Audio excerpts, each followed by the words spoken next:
1971 Ford Taunus. Start, before we have a look at the bodywork and things, by dissecting the badge so we can work out exactly what we've got here.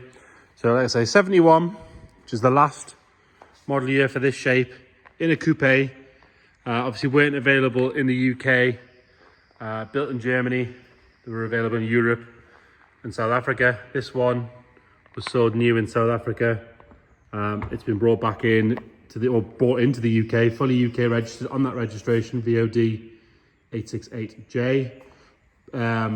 Last year, so it's not seen any real damp, wet UK weather yet. So the badge, you'll see here, 20M 3000S. So if you don't know, the Taunus was kind of a name of a group of cars almost. So they had saloons and coupes, some small, some medium, some large. The 20M is your body shape, so that is the larger coupe. And there was a few different engine options. The main one being this one, the 3-litre V6, the S6 V6, which obviously gives it that lovely S6 V6 rumble, which we'll hear in a second. Like I say, 1971 was last model year for this one before they went on to the shape after this, which is the one with the slightly smaller bulge in the nose, slightly more curvy front to it. For me, this is peak Taunus. I don't think it gets much better than this. This one, it's been fitted with expensive American racing alloy wheels with matching Goodyear tyres all around, and we'll have a look at those as we go. It's got a couple of little choice upgrades, so it's got a beautiful Nardi wood wheel in there, and I believe the original's in the boot. We'll have a look in a second. It's got some poly bushing on it and some Bilstein suspension, but if you look at how it sits, whoever set that up knows exactly what they're doing, because it sits perfectly for me. Let's stop waffling about it. You can tell I'm kind of very into this car. It's a very, very pretty thing. Let's start on the front driver's corner. Again, that's the important bit, front driver's corner. So again, the majority of them built in Germany for Europe, left-hand drive, ultra rare in right-hand drive. I think, and I will double check, I believe the only market for the right-hand drives from new was South Africa. So yeah, super rare. Coming down this driver's side, you can see lovely and straight all the way down there. The panel gaps are lovely. We'll check them as we go. There's no ripples. You can see more of that BMW than you can of the car, which on a gold car is a real feat. It does have this double pinstripe, so a little thin one across the top and a thicker one going all the way down. We'll start on this front driver's wing. Lower down here, you can see lovely and clean. It's one of the perks of a South African car. They don't get the cold winters, they don't get salt on the roads. It's quite a dry country. The arch itself, lovely and sharp all the way around. No sign of any corrosion, especially down the bottom there where it would start to go. Like I say, it's got these lovely American racing. They're polished or diamond cut outsides and faces with a black center. It's got matching Goodyears all around. There's not a mark on that wheel, lovely and clean. Rest of this front driver's wing, if we're being really picky, got a little stone chip just there. But I am going to be particularly picky with this car because it's very, very nice. Coming down this driver's side, lower down here on the bottom of the wing, underneath that chrome trim, you can see that's lovely and clean. We'll have a little look along the sill there. Again, you can see the line and the lip is nice and sharp all the way along. It's not caked in underseal like a British car might be. You can see the floors and everything really, really nice and tidy under there. Really, really clean. Got your V6 badge here on the wing, obviously letting everyone know that it's a proper one. Coming down on the driver's door, no signs of any marks or anything on the bottom of the door. All nice and neat. And again on the top here, lovely and clean. The chrome work's nice, it's not got any pitting in the handle or anything like that. Same goes for the little bullet mirrors. The actual base of it does have a tiny little bit of pitting where it meets the door. Rest of the trim is lovely around the windscreen, around the windows. Obviously a true pillarless coupe with little quarter lights, and then proper pillarless coupe, which is really nice. And then you come up onto this vinyl roof, sort of a chocolate brown vinyl roof. There's no signs of it lifting anywhere. There's no signs of any rust bubbles underneath, especially on the bottom where it would start, you know, around these sort of areas. It's lovely, this plastic vent. You've got a little bit of a paint chip just there. Easy job just to touch that in. Around that rear screen, again, no sign of any bubbling around there or in the seam area. Really good, lovely and neat along that leading edge there. Got a slight little mark in it just there. I mean, it's very, very minor, but it is worth pointing it out. Coming down on the driver's side still, lovely and clean on that rear quarter. We've got a very tiny little scratch just there. You can just see that on the camera. Sort of halfway down the rear quarter. And then onto this rear arch, you've got this seam that runs along here. Nice and sharp coming around there. All lovely and clean, as you can see. Another good wheel and matching Goodyear tyre. And then the lower half of this valance on the back. Again, lovely and clean. We can have a look underneath the car from there. You can see that suspension all looking brand new, bright yellow. Lovely and clean under there, as you can see. Coming round onto the back, and you've got this very, almost sort of American style corner rear bumper that goes into one piece all the way along. Lovely and clean on the passenger side. The chrome work is very nice. We've done a terrible job of cleaning it. Other than that, it's very, very good. All the overriders are nice. There's a little dent just in the bottom corner here. You can see that clearly on the camera. Both rear tail lights are bright and clear. And then this large rear grille area, again, nice and tidy. Wants a little clip on the back here because that does just sit sort of a little bit loose. It's clipped in all the way around. You can see the clip there. It wants reattached properly. That is me being very picky, like I said I would be. Both seams down this side here are nice and tidy. Got a little scratch just on the corner of the shoulder of the boot there. And then that boot lid, lovely and clean. Like I say, you got your 20M 3000S badge, the 3 litre body style 20M. On the bottom of that rear screen, where the vinyl meets the bodywork, is really, really nice and tidy. The South African AA badge, which is a nice touch as well, isn't it? And then coming around on the passenger side, and all the way along, you can see nice and shiny, nice and straight. Body lines are sharp all the way up. Lower half of the valance on this side again, that's nice and tidy as well. Definitely a car you could quite happily cruise around in, take it to a show, take it out for the day. It's going to be the only one there, that's for sure. Rear arch here, again, nice and sharp all the way around. Bottoms of the arches are good. It's got a little sort of mark just on the inside there, but very minor. Another good wheel and Goodyear tyre. We are matching Goodyears all around. The vinyl top on this side, again, lovely and neat. There's no signs of any bubbling or it lifting anywhere.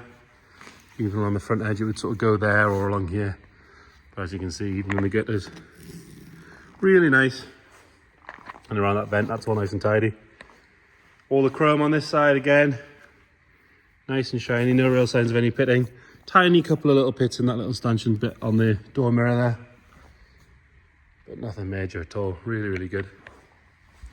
Continuing our way up this side, have a look at the sill on this side as well.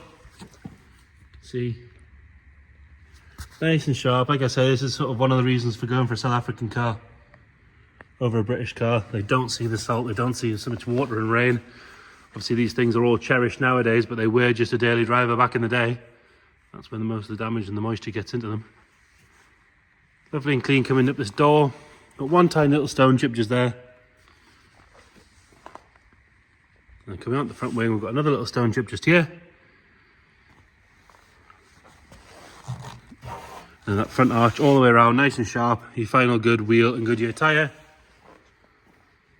Got quite a large scuttle panel on the front here, lovely and clean all the way along. There's no bubbling at the bottom of the screen or around the windscreen wipers or anything like that. We do have a couple of little lumps in the paint there. You sometimes see this quite often with a South African paint job. Can be quite hard to spot, but there's about 5 or 6 of them just there. It is worth pointing that out.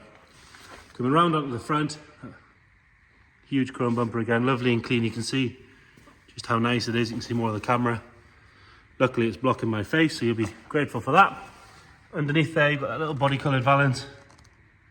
Lovely and neat. Both headlights are bright and clear, as is the grille. Front of the bonnet there's not really any signs of any stone chips or anything to point out. Bonnet itself's all lovely and straight. There's no ripples or dents in that. So bodywork wise, easily good enough to take it to a show. A couple of little marks here and there like we've seen, but generally very, very good. Moving on to the interior, you've got these large single doors, obviously pillars like we've said. Doors themselves are lovely and clean, the underside's good, as is the door shuts. Start by having a look in the back. And you've got this lovely large rear bench. Doesn't look like it's seen any real wear at all. Really nice and tidy. The backs of the seats are all clean, not been kicked or abused. Carpet set's lovely and dark. All your trim on the sides is nice and neat. Window winders. Tiny little ashtrays which don't look like they've been used. They're lovely and clean in there. Seats are nice and firm. There's lovely armrest in the middle as well, which is a bit stiff. I'm not going to force that because we'll end up throwing the camera somewhere. Parcel shelf, unlike most South African cars, is not faded. It's lovely and tidy. Headlining is very, very good. There's no signs of any dirt or anything on that. And then on the front seat, we've got a little split just here. Another little one down there, and a third one on the bolster there. All the beading's good. It's those two sections they would want replaced. Again, a good upholsterer should be able to match that in for you pretty easily. You've got a nice touch of brown belt, which is lovely. Carpet says nice and dark. Take that mat out, you can see the heel pad hasn't worn through or anything like that. It's painted section of the column again. Lovely and clean and tidy. You've got a really nice dark wood with a black centre, satin centre, Nardi wheel. I believe the original's in the boot, we will check. It is showing 3,511 kilometres.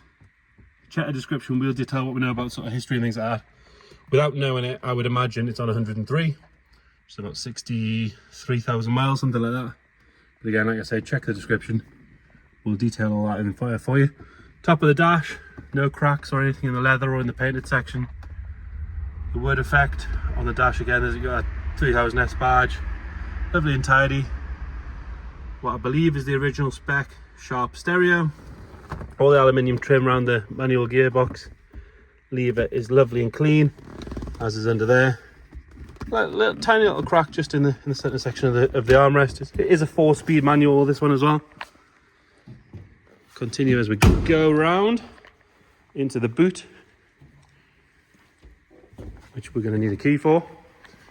It's not very prepared of me, so I apologise about that.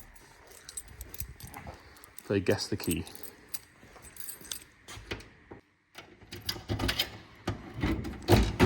So it springs up. The springs are obviously nice and strong in there. And like I said, there's the original wheel we mentioned earlier on. Pull that out so we can have a good look at it. It is in nice condition. A couple of little marks on the top, but generally very good. Put that down there for a second. And you've got this vinyl cover in the boot, which if we lift it up, you can see the fuel tank.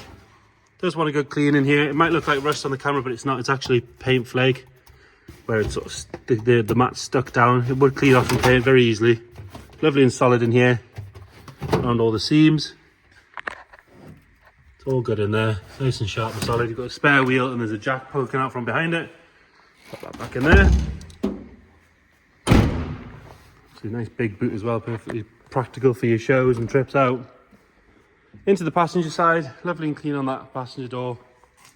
That wood trim's nice, door shuts are good. Rear bench and everything from this side, lovely and tidy. And then the front passenger seat, no signs of any wear at all on the outer edge. Centre section's good. You've got a little crack just here, and then obviously the sort of, it's almost like a fibre material, the centre console, that is broken slightly. This side of the dash, all lovely and tidy, as is the top of it. Pull the bonnet release while we're down here. And we'll have a good look at the heart of the beast. Again, there's going to be a bit more dodgy camera work while we get the bonnet up there. I apologise about that. He says as he nearly drops the camera. There you go. If you're not feeling seasick before, you will be now. So, again, like I say, 3 litre V6, Essex V6, 140-ish brake horsepower. Nice, reliable engine. They run forever. Loads of torque. And again, all the parts are available in the UK. You've got places like Burton Performance, for example. Can sell you just about anything you could possibly need for that engine. This front panel, lovely and clean all the way along there. All your original stickering is all nice and present, obviously in German and English, giving you a bit of a telltale as to where the car was built. Inner wings, lovely and clean around those strut tops, across that brace, all good. There's no signs of any corrosion or anything to note in here, lovely and clean. The engine looks to be nice and standard. It doesn't have any sort of silly air intakes or any other mods that I can see. It's been parked here for about an hour and a half, 2 hours now. There's nothing dropping out the bottom there. we'll get it started up. So those 3 litre S6s, lovely, lovely engine. I have taken it down the road, it does drive beautifully. Fires up on the button. Lovely and smooth. It doesn't seem to have, but we did leave it running for a little while earlier on, it doesn't seem to have any of those overheating engine issues that can be a bit of an issue with the S6. They can get sort of blocked waterways, things like that, but this one goes up to temperature and seems to sit there. Like I say, we have taken it down the road. It's been in regular use before it came to us. We go around the back, you can see there's nothing nasty shooting out of there. Ticking over lovely and smooth. I'm going to give it a little rev. I'm not going to rev it too hard because it is cold.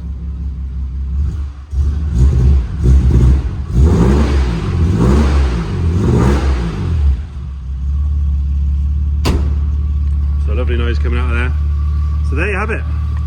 Ultra rare in the UK. Ford Taunus, 1971. 20M 3000S. Of course, you're allowed to come and see the car whenever you want. Just let us know, we can book you in. If you can't get up here to see it, give us a shout. We can do video calls, we can send you extra photos, send you videos, whatever you might need, just let us know. Thank you.